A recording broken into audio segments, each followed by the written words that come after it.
네, 뉴욕 월스트리트는 지금 어디에 관심이 쏠려 있을까요? 월가의 시각을 통해서 투자 아이디어 얻어보도록 하겠습니다. 첫 번째 주제부터 확인해 보시죠.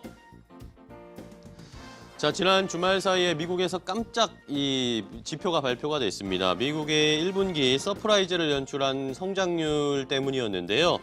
이것이 오히려 그러는데 좋게 작용할 수도 있을 것이라는 의견도 있지만 또 한쪽에서는 연준의 이 통화 정책에 굉장히 부담을 줄 수밖에 없을 것이다라는 의견도 나오고 있습니다. 말씀드렸던 것처럼 성장률이 굉장히 좋게 나왔습니다. 하지만 이런 것이 성장률과 인플레이션이 상반된 신호를 시장에서 지난주에 보여주면서 마감이 되면서 이것에 대한 여러 가지 엇갈리는 의견들이 좀 나오고 있는데요.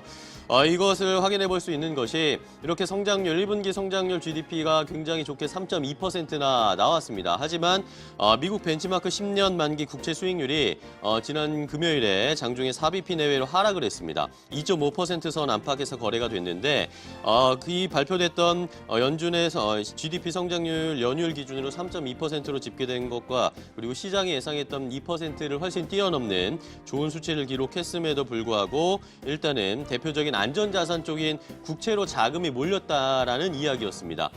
GDP가 좋고 경제가 성장할 것으로 예상한다면 오히려 주식시장 쪽에서 조금 더 상승이 더 가파르게 나왔어야 하는데 이것이 아니라 오히려 10년물 국채 쪽으로 투자가 쏠렸다라는 것이었습니다. 그렇기 때문에 이 시장을 바라보는 시선이 엇갈리고 있다는 것을 확인할 수가 있었고요. 일단 성장 호조의 영속성에 좀 회의적인 시각, 계속 성장할 수 있을 것인가, 이것이 일시적인 것이 아니었나, 오히려 아니면 이것이 이제 마지막 성장이 아니었나라는 그런 의구심도 좀 있었던 것이었고요. 여기에다가 인플레이션이 저조한 것으로 나타나면서 월가에서는 내년 말까지 연준의 손발이 묶일 수도 있을 것이다 라는 의견들이 나오고 있었습니다. 자, 이러면서 투자은행 업계에서는 연준이 내년 말까지는 연방기금 금리를 2.25%에서 2.5% 사이에서 계속 동결할 수밖에 없을 것이다 라는 의견들도 나오고 있고요. 백악관 쪽에서도 역시 압박을 했습니다. 연준을 압박했는데 1분기 GDP 성장률 이렇게 좋게 나왔지만 금리 인하할 것을 좀 주문하는 커들러 위원장의 이야기 아까 전해드렸죠. 이러면서 지표 개선에 따른 정책 기조 변경을 사전에 조금 경고하는 모습이어서 과연 이번 주에 연준이 회의를 열게 되는데 여기에서 어떤 결정을 내려 할지 연준 위원들뿐만 아니라 파월 의장의 고민이 굉장히 커질 수밖에 없는 상황입니다.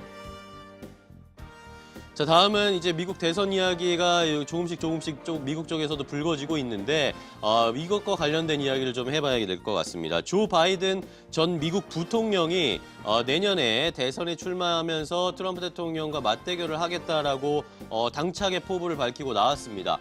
자, 그런데 이런 것이 시장에서는 오히려 바이든 후보가 만약에 진짜로 민주당의 후보가 된다면 이것이 별로 증시나 경기에 좋지 않은 영향을 줄 것이다라는 해석들이 나오고 있어서 관심이 좀 나오고 있는데요. 월밍턴 트러스트의 토니 로스 최고 투자 책임자가 바이든이 만약에 내년 대선 후보로 나선다는 것은 현재의 경제 확장세와 그리고 주가 랠리에 의미 있는 위협이 될 것이다라고 언급을 했습니다. 트럼프 대통령과 맞서려는 후보 중에 일단 바이든이 가장 심각한 위협이 될 것이다라고 언급을 했고요. 이러면서 내년 대선에서 바이든이 승리를 만약에 원한다면 미국 민주당은 사실상 양당을 장악하게 되는 것인데 그럴 경우에는 현재 경제 확장세에 적어도 부분적으로 기여한 규제 정책 그리고 재정 정책이 철회될 수도 있다. 그러니까 트럼프 대통령이 규제를 조금 제외해주고 이런 것들이 바이든 후보가 반대의 기세를 가지고 나오게 된다면 경제에 좋지 않은 영향을 그리고 증시에도 별로 좋지 않은 영향을 줄 것이다라고 시장에서는 해석을 하고 있었습니다. 자, 이런 상황에서 바이든 후보가 민주당 대선 후보로 나오게 됐는데 굉장히 일단은 좋은 반응을 보이고 있는 것으로 확인이 되고 있습니다. 바이든 전 부통령 측에서는 공식 출마를 선언을 한 지 24시간 만에 630만 달러의 이 후원금이 모금이 됐다라는 이야기를 했는데요. 선거운동 첫날 모금 규모로 따지면 바이든 전 부통령의 다른 경쟁자 후보들, 그러니까 민주당의 다른 후보들에 비해서 빠르게 기금을 모으고 있고 세력을 넓혀 나가고 있는 것으로 확인이 되고 있습니다. 과연 바이든 전 부통령이 민주당의 대선 후보로 달성이 될 수 있을지 그리고 이것이 증시에는 어떤 영향을 미칠지 계속 지켜보시면 좋을 것 같습니다. 자, 다음은 우버를 또 확인해 보겠습니다. 우버의 상장이 정말 이제 얼마 남지가 않았습니다. 올해 가장 큰 IPO라고 기대가 모아지고 있는데 우버가 1분기 재무 상황을 공개를 했습니다. 이러면서 기업 공개 IPO를 위한 밸류에이션 목표치를 공개했는데요. 우버는 공시를 통해서 주당 공모가 범위를 44에서 50달러 정도로 제시를 했습니다. 기업 가치가 약 800에서 900억 달러에 달하는 수치인데 공식적으로 우버의 주당 기대 가치가 공개된 것이 이번이 처음이었습니다. IPO를 통해서는 자금 규모를 한 79억에서 90억 달러 정도를 조달할 수 있지 않을까라는 이야기들이 나오고 있습니다.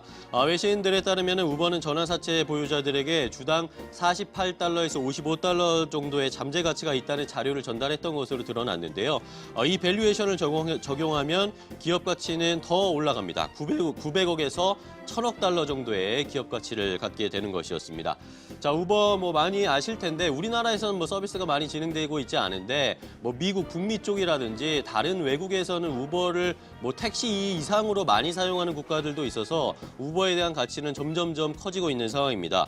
모건 스탠리와 골드만삭스 이런 주요 주관사들이 지난해 우버 기업 가치가 최대 1200억 달러에 달한다고 평가를 했었는데 이번에 만약에 우버가 상장을 하게 되면 이런 예상치로 상장을 하게 된다면 그 전에 상장했던 알리바바 그룹 홀딩스에 이어서 시가총액 기준으로는 역사상 두 번째로 큰 뉴욕 증시에서 대비가 이루어질 것으로 예상이 되고 있습니다. 과연 우버의 앞으로의 상장 그리고 그 다음의 주가 흐름은 어떻게 될지 계속 지켜봐야 하는 상황입니다.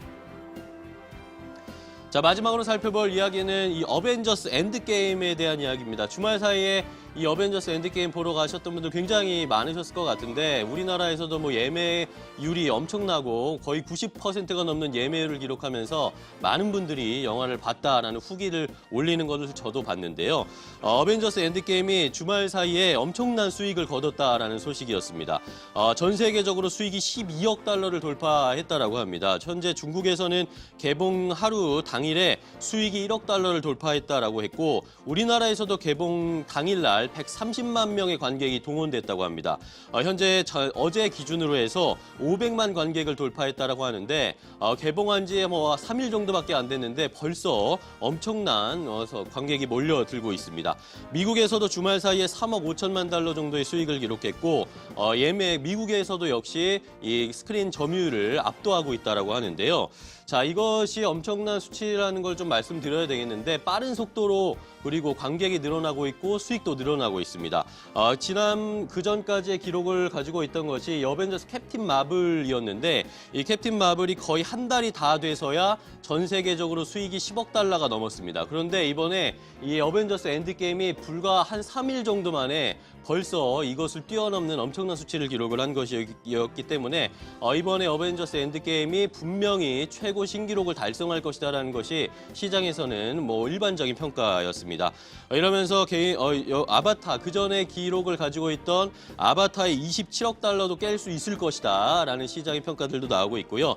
27억 달러 깨지 못하더라도 전체적인 수익이 25억 달러 정도는 가능할 것이다라고 시장에서는 예상하고 있어서 과연 이 어벤져스 엔드게임의 이 흥행 기록 그리고 수익 기록이 어느 정도까지 올라갈지도 시장에서는 큰 관심을 모으고 있습니다. 월간 시각 함께 체크해봤습니다.